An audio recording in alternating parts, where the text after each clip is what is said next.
Assalamu alaikum. Welcome to the next episode of the Muslim Bitcoiner podcast. Today I have a special guest. I have Dr. Abdullah Bin Hamid Ali, who is an associate professor at Zaytuna College. And today we'll mainly be talking about this book, Islamic Economics, a primer on markets and morality and justice. It was written by Dr. Ali Salman, but our guest here has actually written an extensive foreword that we'll also be talking about as well.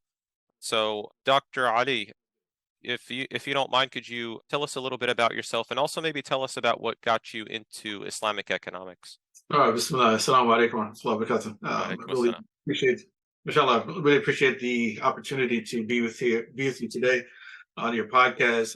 As you've already highlighted, I'm an associate professor in Islamic law and the prophetic tradition at Zaytuna College. I teach courses which range from the prophetic tradition, what we call Ulum al-Hadith, Usul al-Fiqh, the foundation of Islamic jurisprudence, and many of the upper tier law courses, some related to, we have family law, inheritance law, commercial law. And my educational background, I guess you would say in my experience, my life experience, both have had something to do with my own personal interests in, of course, economics in general, Islamic economics more particular. Now, of course, I wanted to be clear that I'm not an economist, but I have studied and taught a number of courses which are connected to matters of wealth, right? So if I were to go back to my youth, and let's say, for instance, I grew up in a largely convert community in Philadelphia. And I would say that for the first 2 decades of my life, the main issues that the community focused on were things that are connected to ritual things, of course, the salat itself, tahara, the outward appearance. And at that time, and during those years, it seemed that there were very few people in the community who had an interest in studying things which are a bit more, obtuse or obscure, such as zakat, for instance, And so I had the inclination generally towards things that were a bit abstract, at least for my own level of education, right? So I started to look into zakat, and then, of course, eventually I would go overseas to study in Morocco in 1997 at the College of Sharia connected to Qarawiyyin University. Oh. And a number of the courses that I took at the university also reinforced the importance of wealth, right? So, for instance, of course, in fiqh al-hadith, the jurisprudence of hadith literature, we all studied the hadith related to zakat.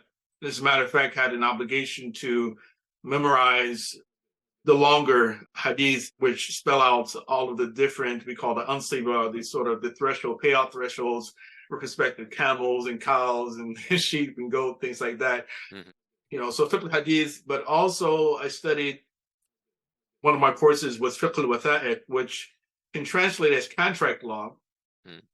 Another course that I studied Mirath, which was Islamic inheritance law. But in my very first year, a particular course that I took was called Iqtisad al-Siyasi, which is political economy, which was taught by an important, well, at least important to me, an important Moroccan economist who was also traditionally trained in Islamic law and also was a Sufi by the name of Sheikh Ahmed Lisan al-Haq.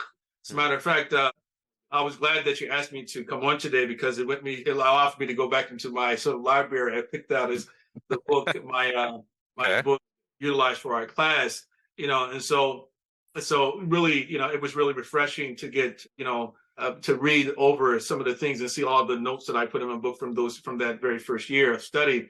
But also studying at the university, I got what I would consider to be a very well-rounded overview of Islamic law, because, well, not just the Islamic law, but law in general, in that the college, we not only studied Islamic issues, but we also, we delved into what we call the Moroccan statute law, right? So I had a course called Al-Qanun al-Tijari, right, which is commercial law, right, which is pertaining to secular law, Qanun al-Madani, civil law, right? So which is also, it deals a lot with matters pertaining to wealth, right, and the relationship between people and the relationships established between people because of matters of wealth. So that sort of a Okay. general overall sort of reason why I developed sort of an interest in this particular area. Okay. Wow. Yeah. So, it sounds like you've kind of, picked a lot of pieces from Islamic economics from your different courses and different experiences. I've also kind of have been going just scratching the surface of, Islamic economics, and of course, have not taken any course or anything, but I do like to read about it, and it is a very fascinating field, and I'm just surprised at like the extensive knowledge that a lot of these scholars contribute to this field. And I was also intrigued when I read your foreword. You said some things that I was like, I have thought about, but I didn't really think about extensively, and I kind of wanted you to maybe, I guess, expand on it a little bit. So like, one of the things you mentioned in your foreword, you talk about this idea that maybe there isn't so much an Islamic currency or or Islamic finance or Islamic economics, and maybe there's just only the fields of currency or finance or economics. Could you expand on that some more? Like, what do you mean that there may not be an Islamic currency or Islamic finance? Well, I mean, what we need to understand is that economics as an independent science itself is relatively new in human history. It's perhaps might not even go back more than about 200 years, right? But Mhm. originally economics was just simply a branch of moral philosophy in the sort of the old Greek and medieval European institutions. It was just a branch of that. In other words, so you're studying economics, it's just like you study politics. It's like morality, it's public morality, right? Mhm. So Islamic economics as an independent science, it developed in the 20th century. That term itself was assigned to it by Muslim writers and Muslim, authors, writers, and some of them some classical training as well. And probably the most influential of all of those people, those scholars, was Abdullah Maududi from Pakistan. May Allah have mercy on him. So many people have been influenced by his ideas. And of course, there are other writers too. There are his students, and there are other people who are writing as well about this type of thing, right? And so Muslims were actually pushing out, I guess you'd say, the European colonizers, and by the course going towards the mid 20th century. As Muslims did that, there was an effort, I guess you'd say, sort of universal effort to show that Islam was superior to the West, right? And so often what that meant was to say that, okay, well, whatever the West claimed unique to them, then we already had the same thing, right? Therefore, Muslims should be looking at the Muslim version of those particular sciences here. So if it's like democracy, for instance, Mhm. so you have scholars or some people writing saying that, well, Islam had democracy before the West had it, and they'll say, okay, there's the Constitution of Medina, Mhm. well, the document that was written in Medina wasn't a constitution, right? But Muslims would they would allude to that, this idea, okay, well, we already have something like that, so we don't need to look outside of ourselves. And so fundamentally, this idea of economics, develops, or Islamic economics develops, just like we talk about today's Islamic finance as well. In other words, my point from that is to say that economics and finance are two naturally occurring social phenomena. Right? In other words, human beings, right, who come together and live together, they eventually develop economic systems. They develop financial options, right? And monetary systems to exchange with one another, right? That happens naturally, right? And there's no need for Muslims to say, okay, well, this is the Islamic version of it, And then, of course, I think it's important to even talk about what does that mean to say this something is an Islamic version of the thing. Are we saying that the Prophet ﷺ actually gave some clear direction on the obligation to develop or introduce something new which didn't exist prior to that?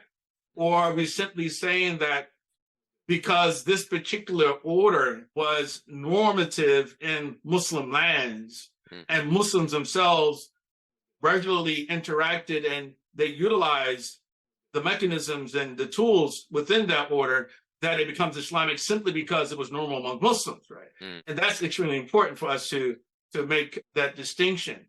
And so basically, the idea is not to say that there's no value in what has been traditionally called, we can say traditionally now because it's been around, I guess, 50 years or more now, Right. what's being called Islamic economics, not to say there's no value in it, in the study of it, but it's to understand that it is new. And also we may be sometimes doing ourselves more harm than good when we think about it in that particular fashion, because it gives the impression that unless something originates among the Muslims, then it can't be valid, or it has to be validated simply because it originates among non-Muslims. But we have to keep in mind that most of the Muslims on the planet, the Muslim territories, or the Muslim majority countries, were not Muslim majority countries for most of Islamic history. Right? It became that way, right? And which means that the local cultures had an effect on the expression of Islam in those particular centers.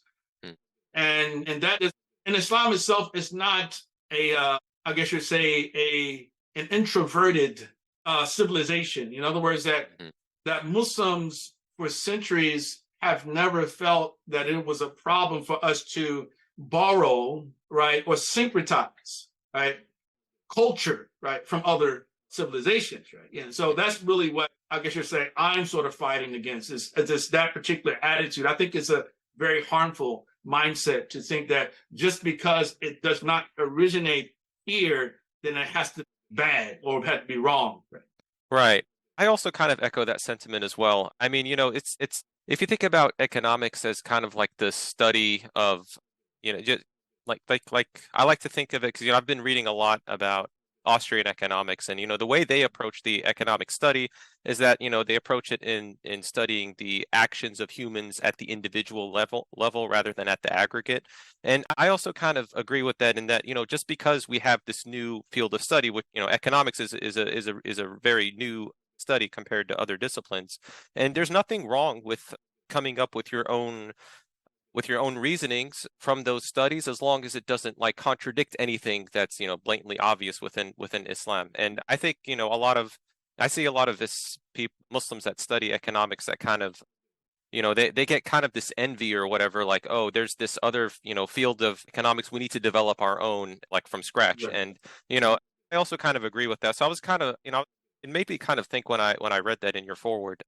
And actually, along the same lines, in the same book, in the very last, I think it's the last 2 pages, where Dr. Ali Salman talks about the appendix is called Maududi Revisited, and it's very fascinating because he alludes to the fact that could be because like you said, Islamic economics is a very new field of study, but around that time when that study was being developed, it was around that time when there were other economic philosophies being developed, especially that of John Maynard Keynes. And when I'm reading Islamic economics, I'm seeing a lot of the same concepts that they espouse in, like wealth circulation, for example, as a way to create as a way society creates wealth. So I guess stepping back, the idea is that the way Islamic societies should develop wealth or create wealth is by circulating it, and they'll mention zakats or whatever, and this creates wealth. But if you think about it, that's actually a very Keynesian idea, I like to call it, because if you're just transacting a lot, that's not creating wealth. And so obviously, like Dr. Ali Salman didn't go too deep into it. He just said, he kind of alluded to that maybe Maududi and company have been influenced by John Maynard Keynes and other economists during that time. Do you think that's kind of the current state of Islamic economics, is that it was just kind of, I guess, even in the attempt to make its own discipline, it kind of borrowed a bunch of ideas, and they, didn't bother really thinking it through when they were doing that? Do you feel that way? Yeah, I mean, that's usually the case when you're trying to undermine the orthodoxy, right? It can be an orthodoxy. In this case, we're talking economic orthodoxy, and replace it with a new one, right? And same thing happens in theology, right? So, for instance, the Mu'tazila at one time in Islamic history, that they projected themselves as the Orthodox Muslims, right? They had power and they could claim orthodoxy at the time. And the scholars who actually they undermined, or sort of like they took the wind out of the sails of the Mu'tazila, that they had to first study the beliefs of the Mu'tazila and also study the foundations of those beliefs among the Greeks, et cetera, right? And so while they were able to dethrone the Mu'tazila, that they themselves they clung to many of the same ideas that the Mu'tazila had, and I do think that a similar thing happened. It happens all the time. Anytime you find one group of people, one population attempting to present itself as a legitimate replacement for another, they have to say first and foremost to show that, okay, well, I actually understand the current system, and these are the alterations which are necessary in order for it to be more just, right? You can think about that like Imam Ghazali too. For instance, Imam Ghazali, he studied the philosophers, he studied all their works that were available to him, and he wrote his book Maqasid al-Falasifa. And it's very apparent that Imam Ghazali was affected, influenced by the study of those people, right? You can see it is his own personal convictions on certain points. So that it's just there's no way around it. To some extent, you're always going to be influenced by, at least even if it's a minimal influence, you're going to be influenced by other people that you study, and particularly if you somewhat have an antagonistic outlook about those people and their particular goals. Okay, yeah, I was kind of surprised to read about that, because I did kind of have like a feeling that the current state of Islamic economics was kind of influenced a lot by like the prevailing economic thought during the time as it was coming to be developed in the 50s, 60s, and 70s. So that was definitely kind of an interesting point in the book. And this isn't to say that in Islam their economics isn't addressed. Islam does have a lot to say about economics, and I love that like in the book Dr. Ali Salman spent a lot of the book talking about the issue of price fixing. And I feel like that's something that often gets overlooked, and there's like a lot of Muslims that don't understand, I guess, the implications of that hadith. Like the hadith on price fixing, which I'll read here. I find that there's just so much wisdom in this hadith that I just feel like a lot of Islamic economists don't really like. They kind of have this aversion for this hadith, but I'll go ahead and read it for our listeners here. So should probably have the full hadith, but essentially it's this. The people said, O Messenger of Allah, the prices are exorbitant, so regulate the prices for us. So the Messenger of Allah, peace be upon him, said, Verily, Allah is the price regulator, the constrictor, the expander, and the provider. And verily, I hope to meet Allah, while none of you demands from me the removal of an injustice in blood or in wealth. And this was narrated in Tirmidhi. So, that when I first read that, I didn't really understand the actual like implications or the wisdom in that hadith. But like when you actually study economics, there's so much economic teaching just jam-packed in that one hadith about price fixing. And I was surprised when I was reading the book that not all the scholars and all the madhahib agree on actual like whether price fixing should be completely abolished or not, or whether we should allow government to price fix in certain instances. Where do you stand on that? Well, I think it's always first and foremost important to understand the default is, right? So, and the default is set by Allah and His Messenger. Right? So if the Prophet ﷺ said that Allah is the one who sets prices, meaning that Allah subhanahu wa ta'ala, He Himself, He inspires the human being, right, to buy and to sell and then agree upon a favorable price, right? Rather than a government or an outsider, the Sultan actually decided, okay, this is what a good price is for all these things. That is the default, right? That is the teaching, the unequivocal teaching of Islam, right? That's the normative teaching of Islam. Now, when scholars start to say, okay, well, there may be situations where a governor may be able to restrict or set the price. Now, when they talk that way, they mean that as an exception, right? That if there's something happening in society that the situation is so dire that the only thing that will produce, I guess you can say, the greatest benefit to the greatest number of people is for the governor to step in and say, hey, well, we need, these can't charge more than this particular price for this particular item, right?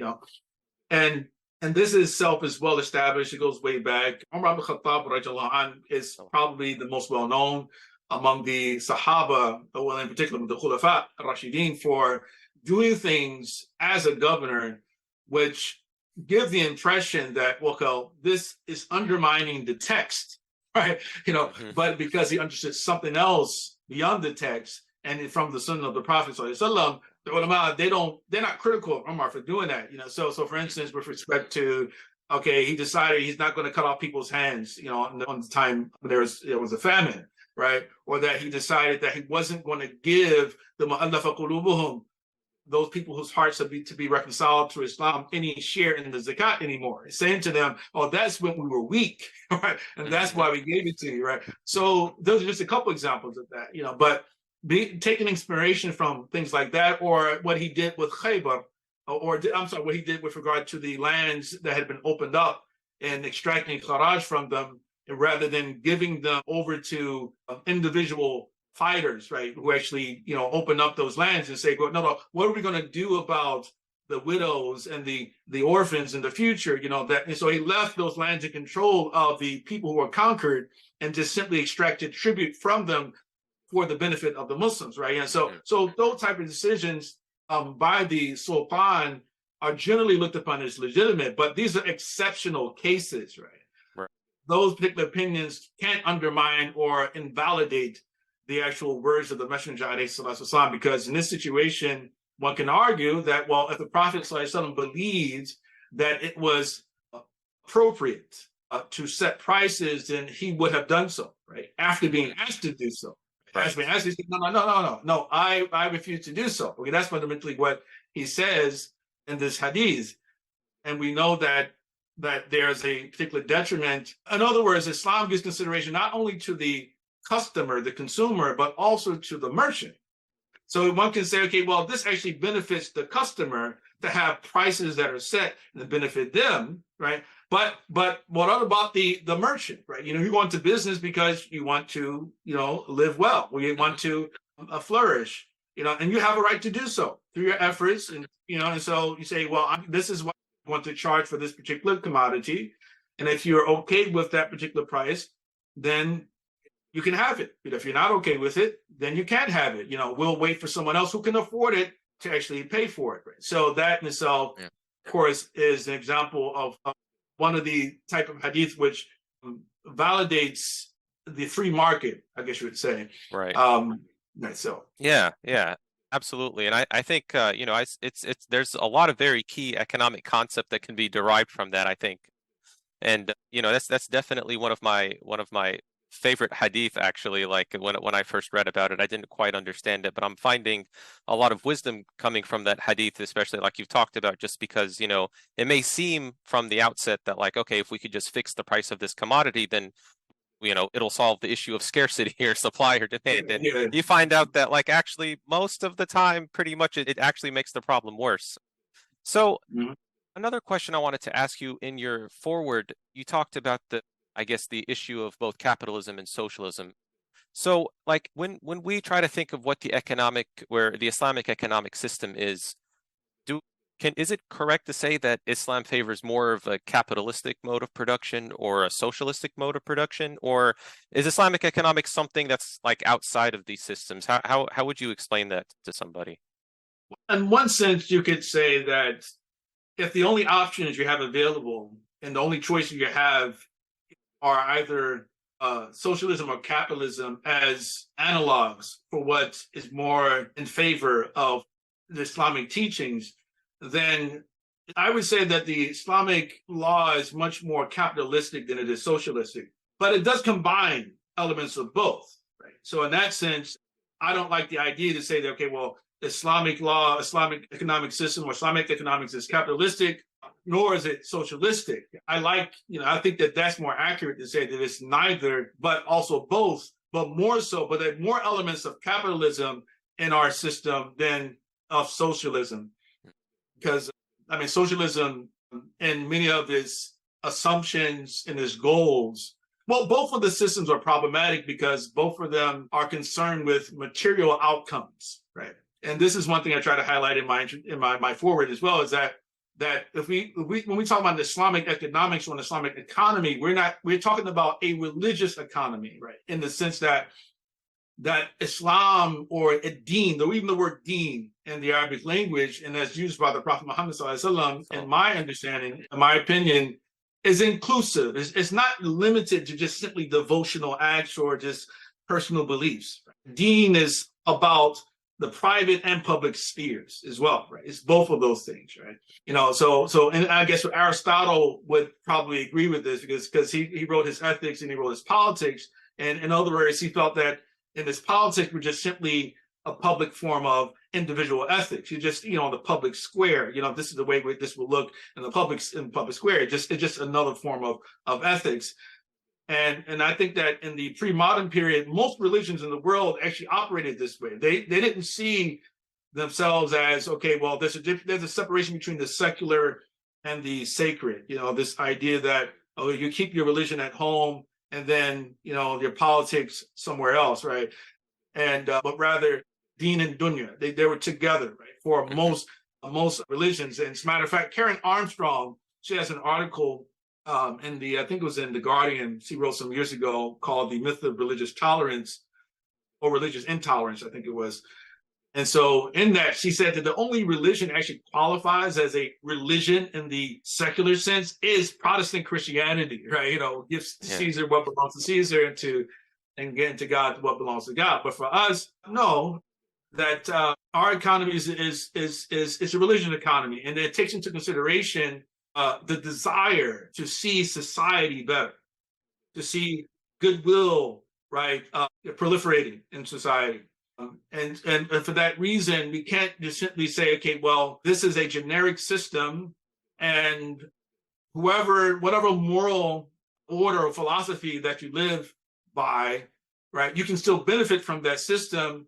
And capitalism, for instance, they're not meant to be, or say capitalism, for instance, it's not to be religious or preferring one particular religion over another. For us to say, no, that religion has something to say when it comes to economics as well. So that's why certain things are haram. Certain things wouldn't be lawful. Prostitution wouldn't be illegal. You understand? Like in Nevada, people are extracting taxes for prostitutes, and in other places they're decriminalizing and things like that. So under capitalism, you can sell wine, all these other things we know that are very problematic. And with socialism, on the other hand, with Marxism, they want to abolish religion, right? And so it's like, how can you say Islam is Marxist or a socialist or say capitalist from that regard, when both of them are really concerned with material outcomes and believe that material fortune is ultimately what's going to make people happy. Right, exactly. And I think this is, this highlights the, I guess the central problem of that discussion is that, in Islam, we are slaves of Allah. We serve Allah. At the end, wealth doesn't really come from the material world. It comes from the good deeds that we do in this world. And, it's these economic systems don't really take that into account. And as a Muslim, that should be at the heart of it. No matter what, I guess, system that you adopt, you have to kind of have that mentality at the outset. Mm-hmm. And so actually, I wanted to read a passage that you wrote. I think that just sums it up really well. For whatever merits and promise people may see in socialist policies born of capitalistic failures, it seems clear that Prophet Muhammad, peace be upon him, promoted private property, its protection, free enterprise, and free markets alongside regulatory procedures for circumventing fraud and the sale of harmful and unlawful goods. And honestly, when I highlighted that sentence, I was like, wow, that's actually a really good way of summarizing what Islamic economics tries to promote. Mm-hmm. And like you said, it's you have that element where we are serving Allah, not so much we're trying to attain material wealth, because the material wealth is just a means to serve Allah. There's nothing wrong with accumulating capital or saving wealth, but Islam has systems set up in place that allows you to purify that and allows you to serve Allah. I mean, all of these things are just meant to be tools so that, inshallah, they could help us serve Allah better. And I guess on that kind of same note, I also wanted to talk about the issue of zakat. So, what is your take on the purpose of zakat? I mean, I know the ultimate true purpose of zakat is, like I said, we do it to serve Allah because it is one of the pillars of Islam.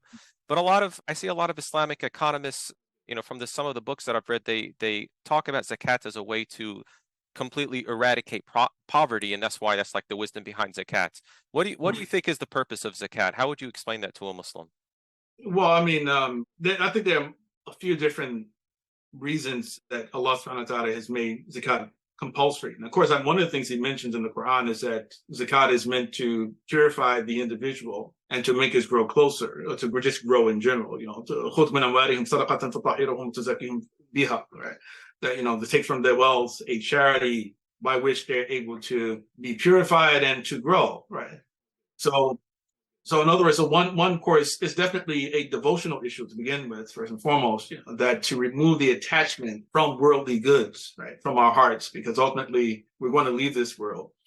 But I believe another reason is to alleviate, not to remove or eradicate poverty, but to alleviate poverty, right? So for instance, you find one particular Maliki author, Abdullah Bin Ashar, is a poet.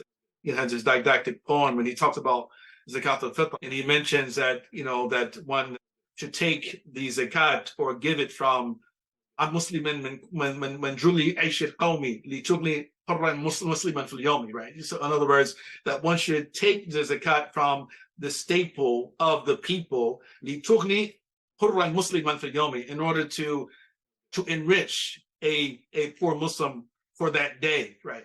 And so if it's for the day, that sounds to me like it's not for a permanent reason, not to eradicate anything at all. In other words, it's to alleviate rather than to eradicate poverty, especially considering the fact that Allah subhanahu wa ta'ala created the dunya as darul bala, right? Not darul qarar, right? That this is the abode of tribulation, right? That we have in this world, people are rich, poor, people are strong, people are weak. That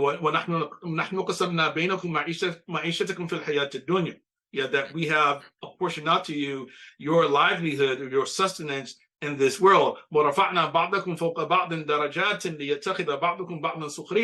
we have elevated some of you above others so that some will place others in their service. Right? So in other words, Allah subhanahu wa ta'ala, He has decided that some people will have more and some people have less. That is just His qadr, that He gives some greater risk to some people than He gives to others.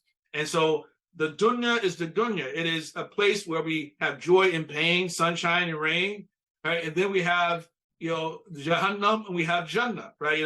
So the world, this dunya, it can't be Jannah and can't be Jahannam either, right? So to try to create or transform the dunya into Jannah itself is fundamentally a Marxist socialist goal, right?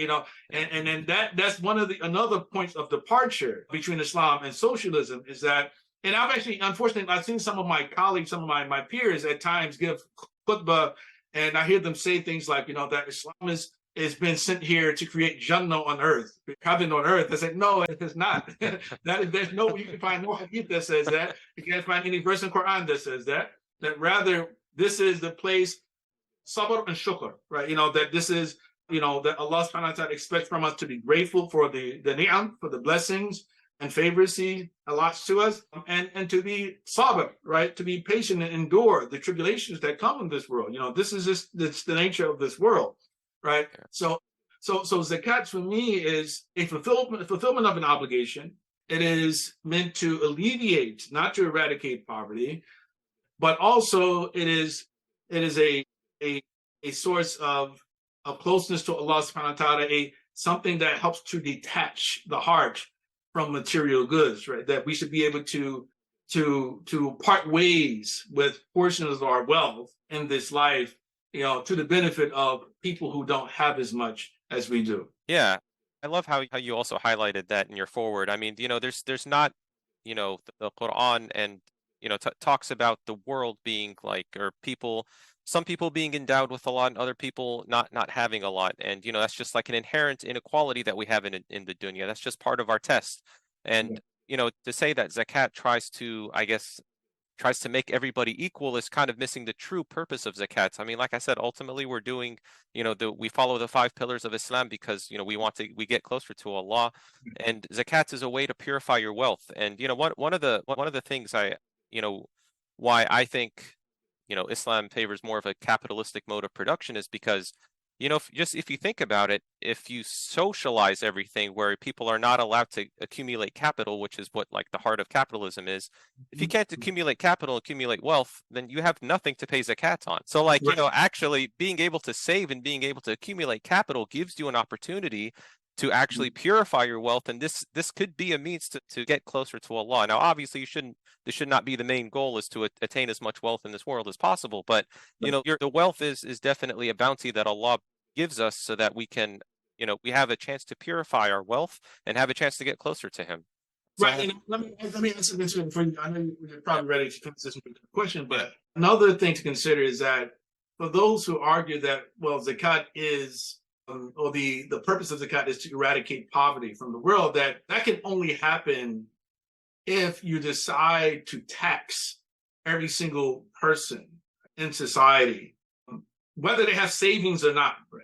Right. And so fundamentally, it's like, well, okay, I actually spoken to like one particular Muslim economist, spoken to him one time, and he was claiming that zakat is really nothing more than a wealth tax. And I said, no, it's not. Right? That zakat is not a wealth tax, because when you start talking about the wealth tax, you're talking about extracting from the, not from the surplus, but from the income of every individual who exists on the planet. And many of those people actually may be eligible for zakat. Right. Yeah, and so, but zakat, you don't take zakat from people's income, you take it from their surplus after a year has passed by, right? And no person has an obligation to save their money. Right? You see, so that's the thing, is also a blessing of Islam, is that, well, I have all this money, but I can, if 10 months go by before 11 and the 12th month, I'm going to have to pay my zakat on it. If I decide to give away all my wealth in month number 10, I'm not sinful in doing so, right? Yeah. And the government can't force me to hold on to it so they can extract taxes from, or extract zakat from it, But the only way you can actually have an actual viable society which fundamentally caters to every single person's needs, or at least all the needs of the poor, then you would have to tax so many people, right? Out of their income, not from their surplus, right? And at the start of years, they're basically, oh, you get paid 100,000 this year. Oh God, we're gonna just take, well, I haven't made any money yet. I haven't, but you already decided to tax me beforehand. But Islam is more merciful than that, and basically gives individual an opportunity to even spend the money if they want. You go at the end of the year, if you have a surplus, now you have to pay zakat on it at that point. So, right. And it doesn't have to go to the government. See, that's the other part too, is that when you treat zakat as a tax that the government can just simply take from every person, right? And of course, there's, historically there has been certain, some validity to that historically, but not in the way that people think about it nowadays, but it's that, that the government can't just simply, arbitrarily decide that, hey, well, we're going to extract it from you prior to you actually having any savings. As a matter of fact, we're going to add on top of it, we're going to take the additional money from you on top of your zakat, because we feel that the government or the society needs it, even though the government is the government is its own form of spendthrift, is actually irresponsible spender that we've seen. Yeah. And, I think I read in Maududi's First Principles of Islamic Economics, and even he talks about zakat, like specifically like not being a wealth tax. Like he considers it as an act of, he calls it financial worship. And I love that term. And that's what zakat is there for. It's not there for some entity like the government to, forcibly take it from you. It's a pillar of Islam. This is something that you're supposed to do and calculate it on your surplus, and you give it away to people that are in need, and you're fulfilling a pillar of Islam. So I really like the way you guys frame zakat, and I didn't think about that before. I always if someone asked me what zakat was, I was like, yes, it's just a wealth tax. But I think that's a very wrong way to think about it. So yeah, that's I love reading about that in the book. One other topic I also wanted to talk to you about in this book, I was actually really surprised by Dr. Ali Salman talks about the different viewpoints in how people treat riba in the current financial system. So you've seen me on Twitter, and also I've seen you on Twitter like rant about the current financial system and how riba is completely ingrained in it. But it turns out actually that not all scholars see it that way. So you might, so there are some scholars that don't know how banking works, and they give these ridiculous opinions that, may Allah bless them, but like they don't really understand actually how banking works. But even when they do understand how banking works and how interest is charged in those certain financial transactions, a lot of the scholars don't consider it as riba, because you're not actually that charging interest on financial service is different from charging interest on lending, and therefore, like interest in banking is totally okay. Or like certain scholars, there was one, this Sheikh Mohammed Sayyid Tantawi, who permitted earning fixed profits on banking deposits. Where do you stand on that? Do you think these opinions are legitimate? Well, I'll say this much. I mean, the issue of riba is much more complicated than typically understood. Right? And the reason for its complications are, I mean, they're manifold, right? First and foremost, we're dealing with a different type of economic system and currency system than existed in the past, right? So, for instance, during the time of the Prophet ﷺ, people transacted with gold, silver, bronze, copper sort of pieces and things like that. Of course, there was a barter exchange as well. But, you know, in terms of currency, it was gold and silver, the main, right? And silver is more common than gold, right? Because it's smaller units of the larger currency.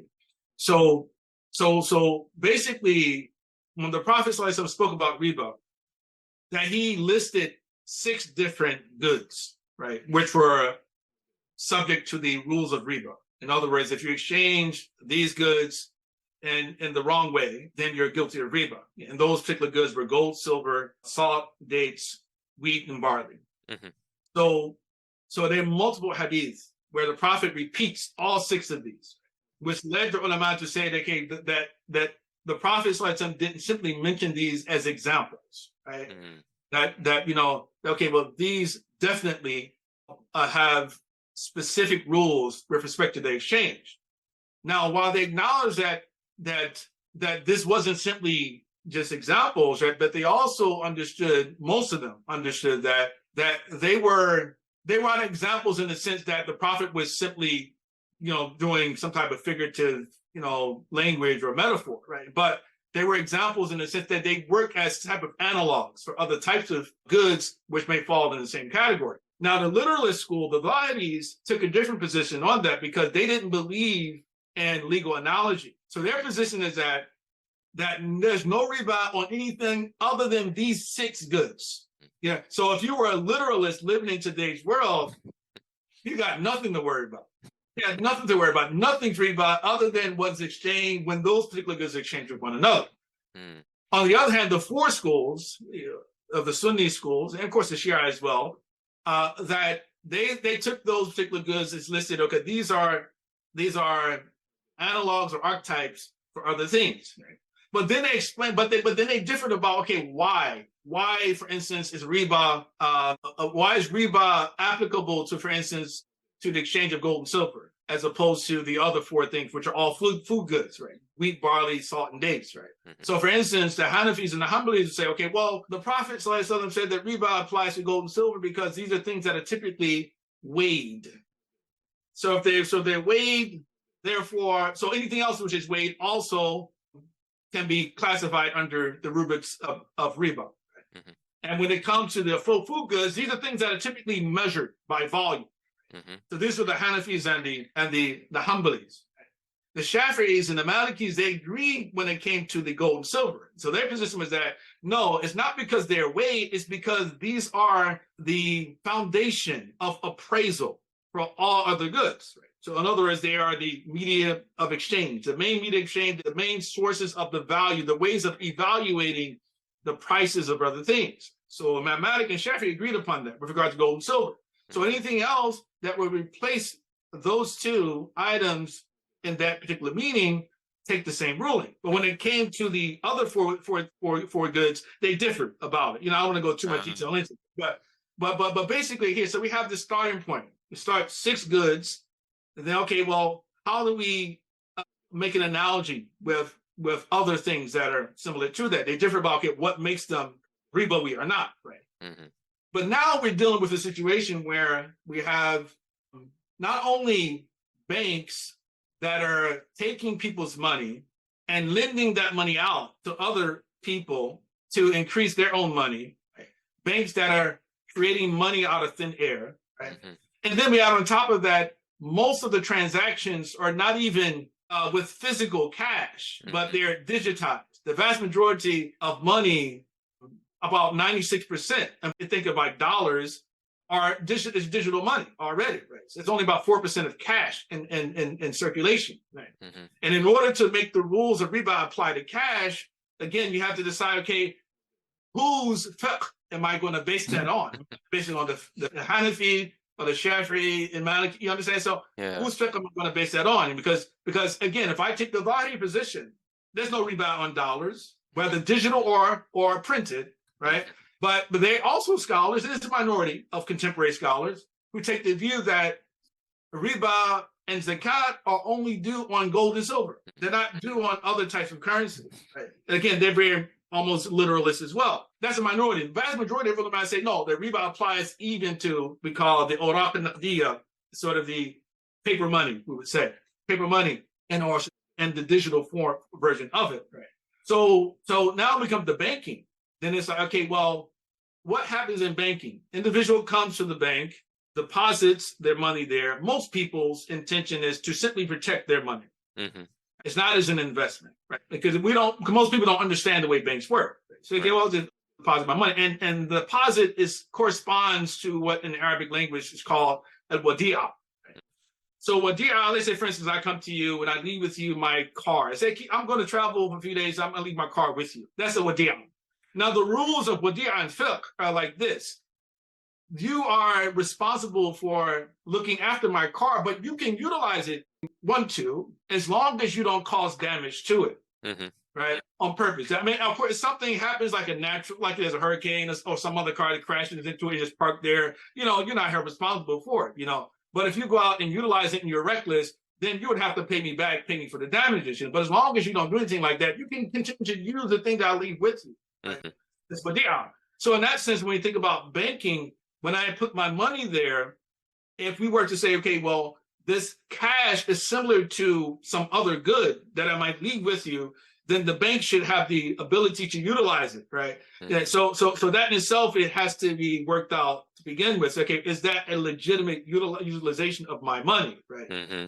When they're supposed to simply be protecting it. Now, so this is normal banking, but then we have investment banking. So investment banking, I'm not aware of any scholars who say that investment banking is haram. Right? Mm-hmm. In other words, when you go to that bank, you put your money in that bank, that they're going to take your money and invest it in something with the promise of a certain percentage of return. They say the difference between this and normal banking is that in investment banking, it's an enterprise. Mm-hmm. It's like you're a partial owner of that enterprise, that by placing your money in that. You have stock, I guess you would say, right? Mm-hmm. That, and so for that reason, you have the right to earn profit on the money you invested, because they're going to take their investment and invest it in something, that's going to multiply, et cetera, et cetera. Now, the difference between that and normal banking is that the people who put their money in the banks, they don't know, that this is what the banks are doing, that they're taking their money and utilizing it and making more and more cash off of it, right? For themselves and for other people, mm-hmm. right? So the question becomes, okay, can I consider that interest that's paid to me by the conventional bank for leaving my money in the account profit, mm-hmm. right?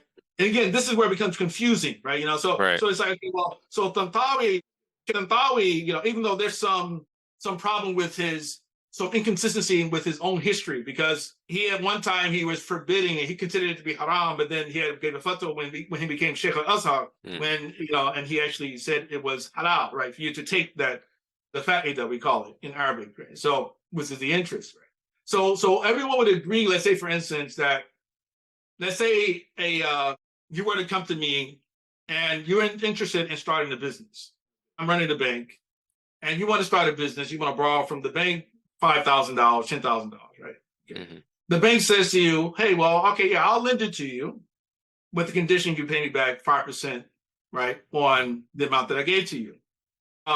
The ulama generally would say that's haram. Mm-hmm. But they say, well, this is a loan, right? And everyone agrees that charging more money for more money is haram. Mm-hmm. But there is somewhat of a gray area here, in my opinion, because if we were to actually alter the state of that agreement and say that the bank, instead of the bank saying, give me a percentage of what I gave to you, the bank says, hey, well, okay, I'll give you the money, but I want to be your partner, right? Then now everyone would agree, halal, right? Right. Yeah. So in other words, you understand what I'm saying? I'm not trying to validate it, but I'm just trying to just help, people understand that it's not as easy. It's not a black or white issue, right? And I don't know what to do about it or how long it would take for us to kind of really understand the importance of having a stable monetary system, because there are certain dangers here, because even whether you consider it halal, haram, our current system it's not good. It's not a good system. Yeah, exactly. There's I think you highlighted really good issue. I mean, it's not just because in a perfect world, just because you leave your money in a bank, that doesn't necessarily make it haram. But like you said, the current system that we have set up, the nature of it works by fractional reserves, so that Right. you're not the money that you have isn't actually there. It's you basically have entered into a contract, and it's basically a security, and it's not even money at that point. Mhm. And with the advent of COVID and the lockdowns, we don't even have fractional reserve banking. It's Right. zero. There's zero fractional Yeah. reserve. This, Yeah. I mean, makes it quite complicated. And you can't. I do think that there's a lot to be said for that hadith concerning gold, silver, rice, barley, dates, and wheat. And I think there's different angles you can approach it, right? Like you said that you could try to approach it from like measuring it in weight, but because like today the nature of our money is digital, you can't really measure it by weight, Right. so that doesn't necessarily apply. But I think we can't just take a literalist approach and just say like, oh, we can't apply riba on these things because they don't meet these 6 criteria or whatever. But I do think they highlight that you know it's interesting these 6 commodities kept being repeated Mhm. as money, because I'm not seeing that, like the scholars, for one. I'm not going to make a blanket statement here, but like this, some of the scholars don't understand how our money works and how banking works. And if Yeah, you're trying to, I think a lot of our yeah, scholars don't understand it. yeah, I think that kind of leads to a lot of misunderstanding about how riba works within the current system, because even that money itself is a riba based contract. Like if you ever pull out a dollar bill, I mean, what does it say on there? It says Federal Reserve note. Like, okay, what's that note being backed up by? So like you kind of like Right. untangle that, and you find out that like the base of the monetary system are just US Treasuries, and those are Mhm. just riba based products. So like the thing that backs up the money is just riba itself. And Yeah, yeah, we're trying to come up with these rulings on this money that was born out of riba. And if you're trying to answer the question of whether this certain contract is riba or not, like you have to kind of like just step back from it and just say, wait a minute, the thing we're talking about here is just a riba based product. So like a lot of right. the it kind of it kind of distorts a lot of opinions. And it's Right. I don't completely blame the scholars on this, because it's something that's been in the making for many decades. It's not something that like Yeah, fractional reserve banking just came out of nowhere. yeah. I think what it is so much of just simply having a lot of accommodation. In other words, a failure to imagine a different world, right, and a different type of system, where fundamentally what I mean by that is that, let's say, for instance, the Islamic finance, Sharia compliant sector, right? Hmm. That there's not really a lot of emphasis on the importance of avoiding debt, for instance. There's not enough emphasis on the fact that uh, that the actual money itself, right, as you highlight here, that the money itself is very problematic. Like you said, it used to be a time when, and a lot of people still think that the dollar is backed by gold. I guess it surprises me. Many people I talk to, I'll come across young people and they think, oh, it's backed by, no, it's not backed by gold. Yeah. It hasn't been backed by gold for some time now. Right? And Richard Nixon took us off the gold standard. I mean, but there was 1933.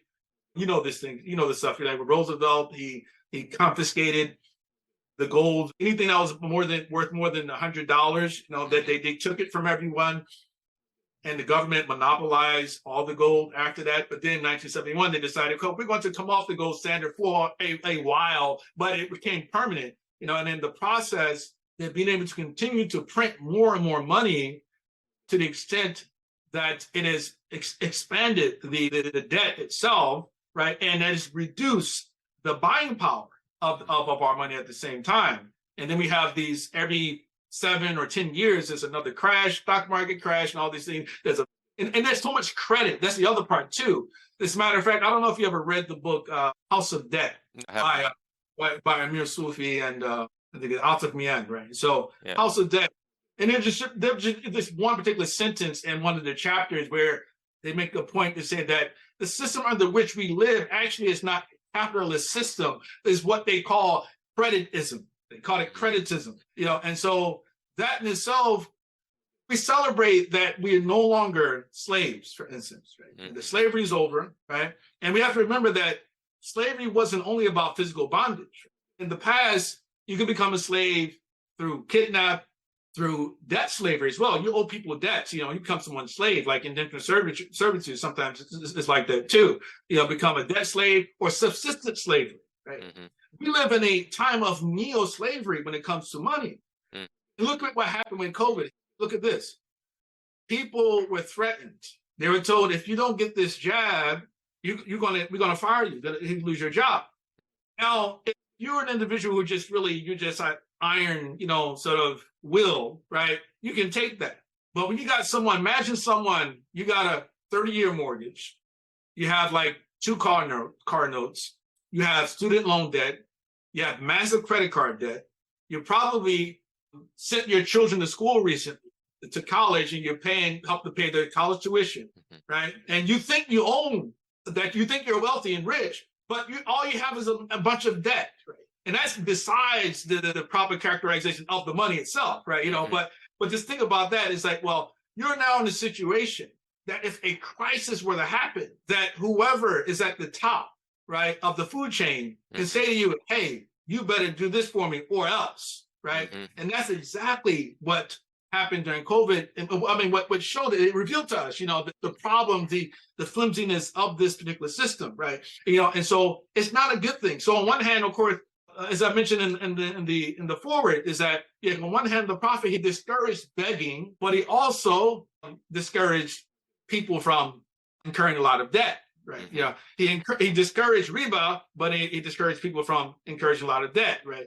He encouraged goodwill towards people, the beggars and poor people, but he discouraged begging at the same time, right? And so there's an attempt to bring this balance in society and human behavior. So I do think that the community really, really requires a fresh perspective on the monetary system, the financial system, and the precariousness of it, and also the fact that there's revolution happening right now. There's a revolution in those sectors right now, and I think that most people don't detect it at all. I mean, by the end of this year, by next, I mean, we talk about CBDCs and all these other things. We talked about this a little bit before. But it's very difficult. It's such a daunting task to try to reach the community, make them understand just the precarious situation that the world finds itself in. And you also mentioned in your foreword there was this scholar that tried to get us, he saw the current problems of the fiat system, and he decided that, all right, that means we all need to go back on a gold standard and completely get off of this riba-based system. So, he can't remember the scholar's name. Sufi. Yeah. And I've read some of the works from one of his students, Omar Vadilo, where he actually issued a fatwa on fiat money. And, I look up to these guys because they are, I think they're very bold and they understand the problems of the monetary systems. That means we need to go to a gold standard. But then it turns out that oh man, this gold standard isn't really very viable because people don't want to transact in it. And in order to even get into a gold standard, you still have to deal a lot with the fiat system that's based on riba.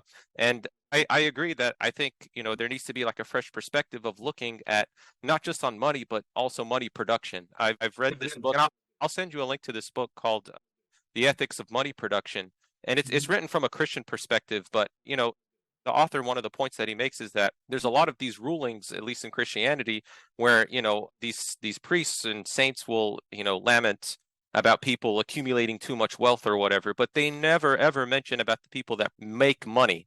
So it's like any kind of when we try to approach the topic of money, it's not just the people that are transacting in money, but there's also a class of people that are in charge of producing money. And I think this is a topic that I think gets neglected a lot in Islamic economics, because they just kind of assume that well, in Islamic economics, you just have a central bank and they just do the same thing that they're doing right now. And that's what I mean when they talk about purpose of accommodation. It's just that, hey, well, it's working, they're more advanced than we are technologically, civilizationally. There's only so much we can do to change that.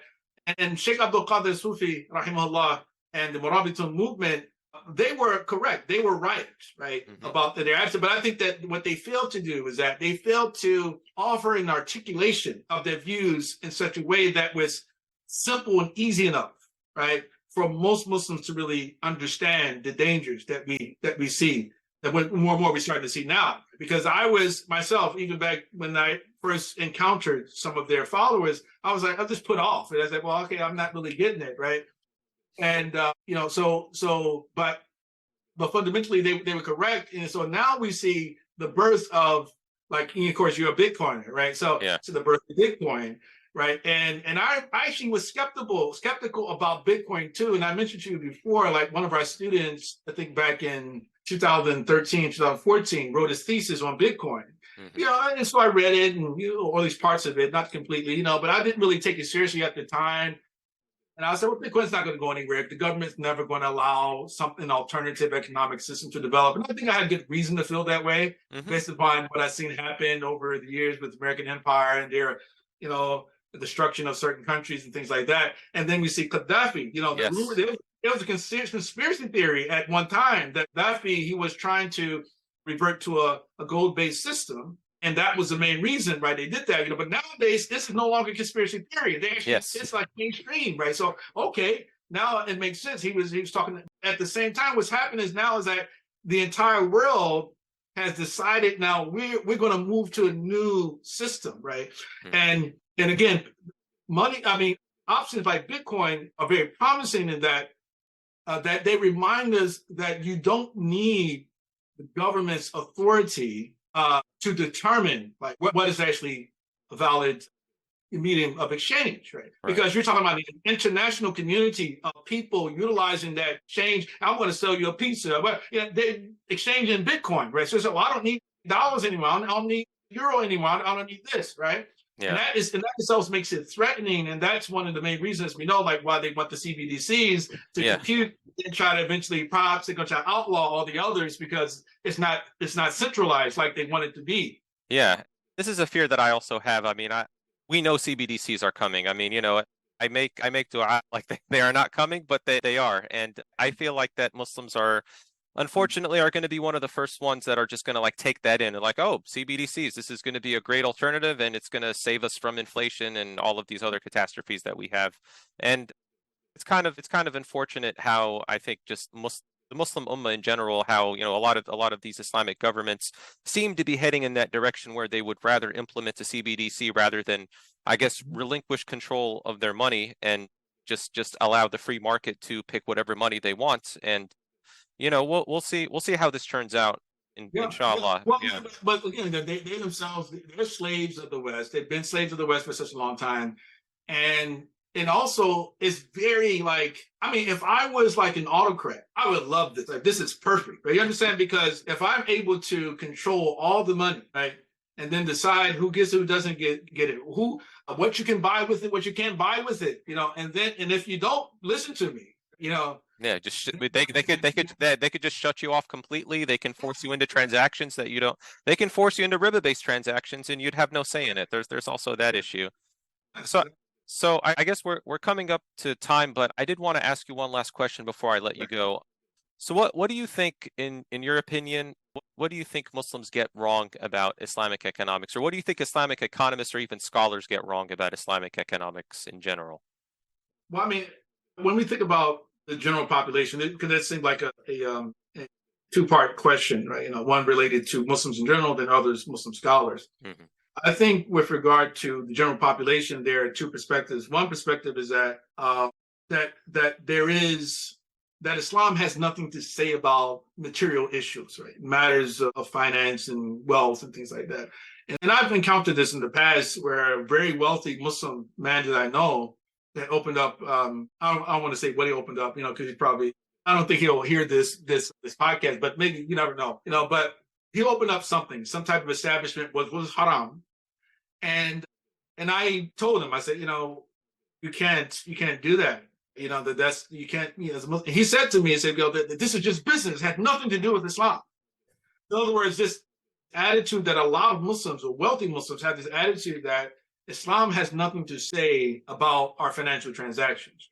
On the other hand, you have, this is probably much more common, the viewpoint that that Islam does have something to say about it, but also that Islam has its own sort of macroeconomic theory, right? In the same fashion that the West may have with respect to communism or capitalism, things like that, right? And of course, there hasn't been an articulation of that by our predecessors, right? Going way back to the time of the Prophet or the Tabi'in or Sahaba, right? But definitely Islam has a lot to say about what is considered to be ethical in this particular realm, right? In the realm of business transactions. I mean, there's a lot of things that Muslims can still do if you start your own business that make them more Sharia compliant, even under Western governments according to their own rules, right? So I mean, so one thing would be just things related to like competition, right? That you don't undermine your brother's business. Right? You're selling the same thing, but then you go and you start to attack your brother. Yeah, that's un-Islamic, right? To do so. To outsell, to sell over your brother's sell, to purchase against your brother's purchase. There are things there, matters related to fraud. You want to avoid those. So there's a lot of things you can do to Islamicize your own business efforts. The scholars, I think that it's not so much that they get things wrong when they perhaps think about or speak about what we call Islamic economics. But more so, I think that the particular area where most scholars, at least in my experience, they have a deficiency in is with respect to understanding just the nature of money, at least today's money, and how the banking system works, and how that makes the world much less stable for not seeking some type of alternative, supporting an alternative of what we already have. Right? So that's what I would say in short. Okay. Nothing else is coming to mind at the moment. No, that's great. Because to be honest, I mean, even if you were to ask me that question, I would probably say that the nature of money, I think, is probably a big one. And I think that would maybe be the most correct answer to that question, actually. But it's really great to get your perspective on that. Thank you so much for coming on. Where can people find you online? Right. Yeah. My of course Zaytuna College. I work at Zaytuna College in Berkeley, California. I have another independent effort called Lamppost Education Initiative. You can find some of my articles and other people's efforts being promoted on our website, lamppostedu.org. But I also have my own independent website too, binhamidali.com, where a lot of my articles and some of my videos are posted as well, right? So okay. Please support us. Okay, awesome. Thank you so much for coming on. I really appreciate it. Thank you for having me. I appreciate it.